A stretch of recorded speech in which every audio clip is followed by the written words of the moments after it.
Hey everyone, welcome to the video.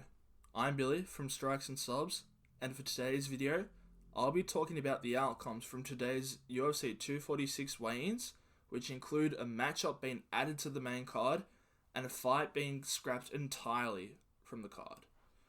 Bantamweight fighters Brian Kelleher and Ode Osborne, who were scheduled to fight on the early prelims, have now been bumped up to the main card, which is a move that would be great for both of these men, in which they will get much more exposure than what they would have gotten if they were still fighting on the early prelims.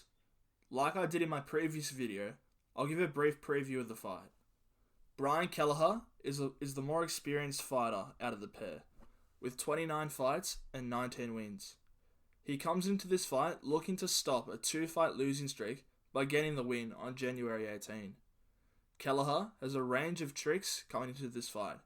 However, his main game is definitely the submission game, with majority of his wins indeed coming by way of submission.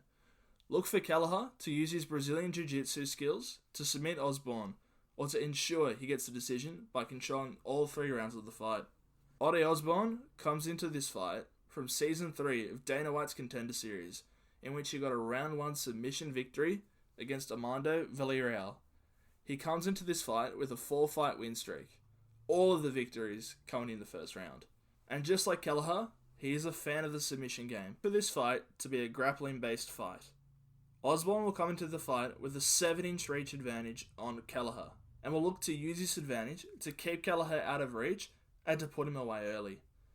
My prediction for this fight is that it will either be going to a decision, or Osborne will pick up a round 1 submission. And as he is on that incredible 4-fight first round finish streak, it is Osborne by round 1 submission that will be taking my pick.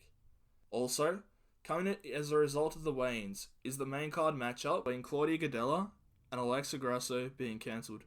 Grasso, as she's been fighting at strawweight, has an upper limit of 115 pounds, which can extend to 116 pounds if need be, which is currently the case.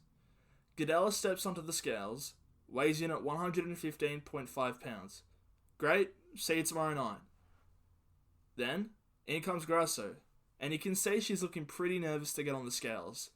She asks for the curtain, portable changing room, whatever you want to call it. But the point is, she takes all her clothes off, steps onto the scales, and comes in at 121.5 pounds.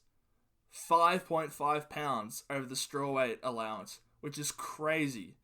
This is the second time she has missed weight, when she came in at 119 pounds for a fight 2.5 years ago, which was also in the strawweight division. The ANSAC, which is the Nevada State Athletic Commission, then stepped in and cancelled the fight due to the weight difference. The ruling is that if one of the competitors comes in over the limit, but is within 3 rounds of their opponent, the fight can still go ahead. However, as the difference was 6 pounds, there was no chance for the fight to be saved. It must absolutely suck for both of these ladies, who put in a lot of their hard-earned money and time for this camp, and were going to earn a lot of money from their fight tomorrow. It would especially sting for Gadelha, who came in at the appropriate weight. However, is going to be left without a fight in what would have been one of the biggest events that she's ever been a part of. And as a result of this, Kelleher and Osborne, as I previously discussed, have been bumped to the main card. The Colombian Queen, Sabina Mazo, also came in weighing at 126.5 pounds. However, as she fights in a different division, that being the flyweight division, the upper limit is 126 pounds. She was allowed to take an extra hour to cut the weight, and in doing so, she did return an hour later, weighing in at 125.5 pounds, keeping the fight packed. In summary, a good fight has now been pushed up to the main card between Brian Kelleher and Ode Osborne. As I said, I'll be taking Ode Osborne by round 1 submission. The strawweight clash between Claudia Gadelha and Alexa Grasso has been scrapped due to Grasso missing weight, and despite originally missing weight, Sabina Mazo has made weight, and that fight is still on. Thanks for listening to the video. Don't forget to like and subscribe. And for my full UFC 246 main card preview and predictions, make sure to click the link in the description, and I will be back tomorrow providing you the UFC 246 results.